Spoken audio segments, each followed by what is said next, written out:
চুপ, একদম চুপ। তোমার লজ্জা করে না?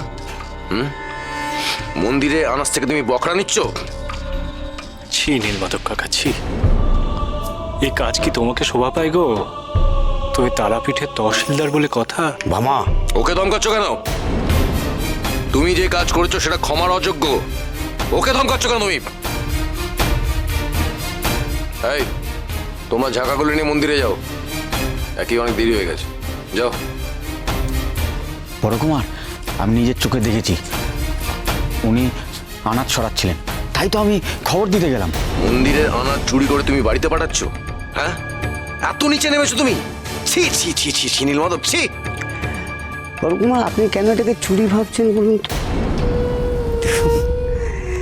এটা কিন্তু চুরি নয়, এটা ওই মানে ওই কালকের আনাজ যাতে ঠিক থাকে তার জন্য আমি সেটাকে সুরক্ষিত জায়গায় রাখ। কালকের কথা তো তোমাকে ভাবতে হবে না নীলমাধব কাকা।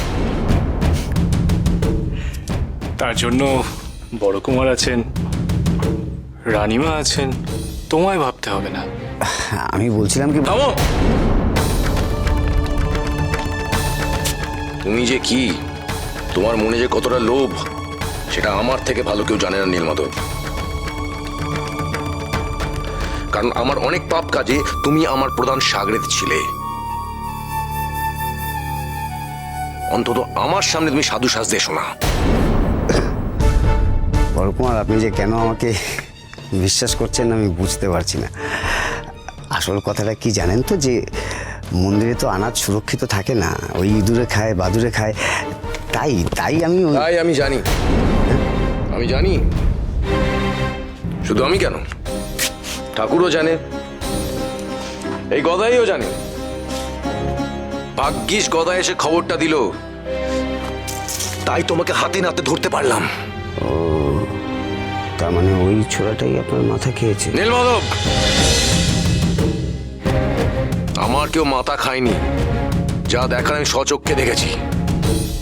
তাই ভাবি নায়াব মশাই কেন সেদিন বলছিলেন যে মন্দিরের খরচ দিনকে দিন বেড়ে যাচ্ছে।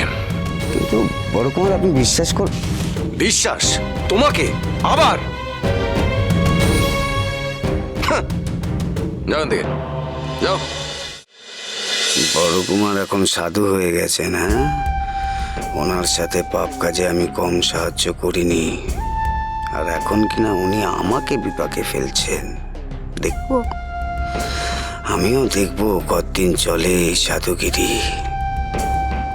দাঁড়িয়ে আছো কেন? যাও, যাও।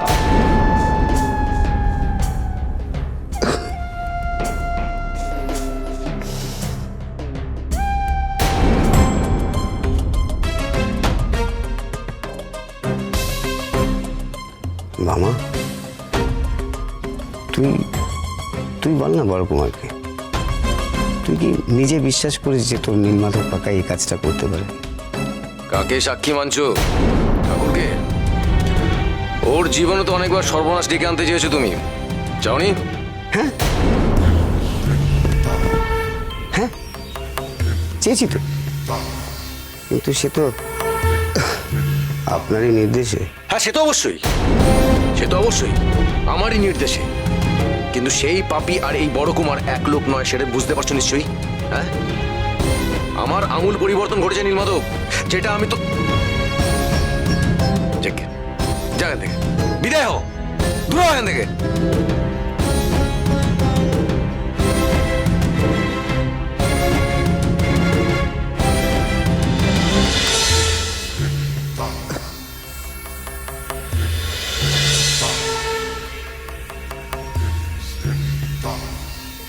বড়ঠাকুর, আজ বড় ভালো লাগছে, আপনি আবার সব দিকে নজর দিচ্ছেন। আপনার যে মানসিক পরিবর্তন ঘটেছে তা বোঝা যাচ্ছে। হ্যাঁ গো রানীমা, তা যা বলেছ, এই বড় কুমার আর সেই বড় কুমার নয় গো, একদম বদলে গেছে। জয় তারা, জয় তারা। আমার এই পরিবর্তন দুজনের জন্যই সম্ভব হয়েছে। এক, বামা ঠাকুর, আর স্বয়ং মা তারা। জয় মা তারা।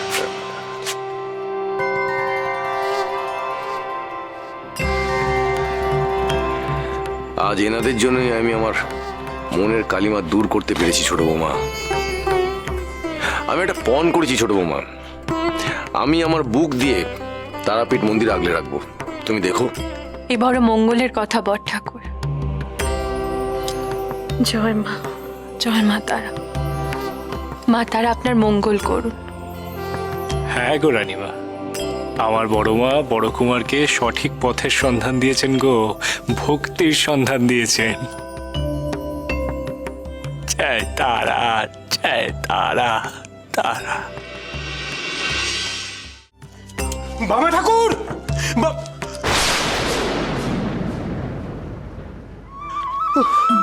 ঠাকুর তুমি এখানে, আর আমি চারিদিক হন্য হয়ে তোমায় খুঁজে বেড়াচ্ছি।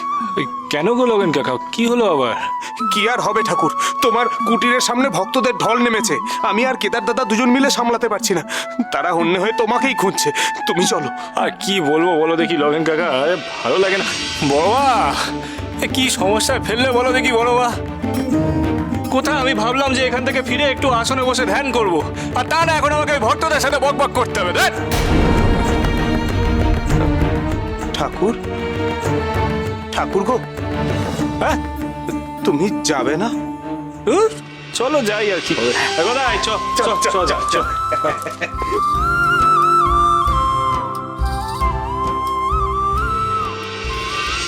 সেই কখন থেকে বলছেন বামদেব ঠাকুর এক্ষুনি এসে পড়বেন, এক্ষুনি এসে পড়বেন। কোথায়? তার তো দেখাই পাওয়া যাচ্ছে না। ও কেদার দাদা, হ্যাঁ কেদার দাদা, একটু দেখো না গো। সেই তো কখন গেছেন নগেন দাদা, এখনো তো তিনি ফিরলেন না বামদেব ঠাকুরকে নিয়ে। আমার মা হঠাৎ করে অসুস্থ হয়ে পড়ে, বাড়িতে তাকে একা ফেলে এসেছে শুধুমাত্র বামদেব ঠাকুরের রাস্তায়। এই তো সকালবেলা এসেছিলাম একটু নাম গান শুনবো বলে, তখনও তার দেখা পেলাম না। তিনি কি আমাদের সঙ্গে আর দেখাই করবেন? হ্যাঁ সেটাই। থামো, এত অস্থির হয়েও না, একটু ধৈর্য ধরে অপেক্ষা করো, এক্ষুনি চলে আসবে। জয় তারা, জয় তারা। এই যে ও কেদার কাকা, কই কই কই, দেখি দেখি দেখি কি হয়েছে। এক এক করে ওইদিকে যাও, ওইদিকে যাও। এক এক করে তোমাদের সমস্যা বাবা ঠাকুরকে বলো, এক এক করে বলবে কিন্তু। কি মুশকিল বল, কি হয়েছে তোমার বাবু? হ্যাঁ তোদের জ্বালায় তো বড় মাকে একবার শান্তিতে ডাকতেও দিতে পারি না রে। হ্যাঁ বল কি হয়েছে? ঠাকুর আমার মা বড় অসুস্থ। ঠাকুর আমার মাকে তুমি সারিয়ে দাও। ঠাকুর আমাকে রক্ষা করুন, আমাকে রক্ষা করুন। আমি মামলায় হেরে গেলে আমার সমস্ত সম্পত্তি চলে যাবে। ঠাকুর আমাকে মামলায় জেতান, ঠাকুর আমাকে মামলায় জেতান। ঠাকুর আমার মাকে বাঁচিয়ে তোলার জন্য অন্তত মাদুলি একটা দাও তুমি। কি বললি? মাদুলি দেবো? আমি কি রাস্তার ধারে বসে জ্যোতিষী যে আমি মাদুলি দেবো তোকে? ঠাকুর আমি মামলায় জিতে গেলে আমি আপনাকে প্রণামই দেবো।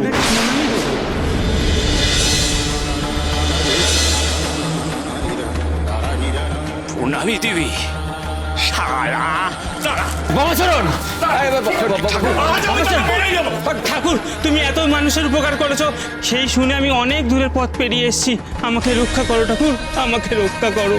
উদ্ধার করে দিয়েছে একেবারে, এতখানি পথ পেরিয়ে এলাম, মাথা কিনে নিয়েছো আবার। কি করবো আমি? হ্যাঁ কি করবো আমি? তোর হয়ে গিয়ে মামলা লড়বো, তোর মামলার ভবিষ্যৎবাণী করবো। হ্যাঁ আজ আমি তোকে মেরেই ফেলবো। ঠাকুর এত রেগো না, একটু শান্ত হও ঠাকুর। কিসের শান্ত হবো? হ্যাঁ কিসের শান্ত হবো? চত্ব সব। বড়বা দেখো, বড়বা দেখো, এই ভক্তরা সমানে কানের সামনে এসে ঘ্যান ঘ্যান ঘ্যান ঘ্যান করে চলেছে।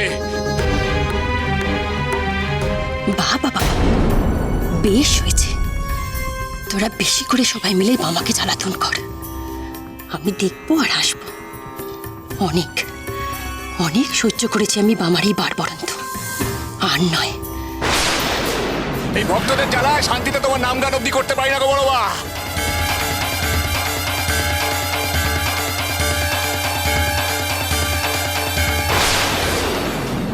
বামার ভক্তদের সঙ্গে মিশে গিয়ে বামাকে এমন খেপিয়ে তুলবি যাতে রাগে বামার দিক বিদিক জ্ঞান শূন্য হয়ে পড়ে।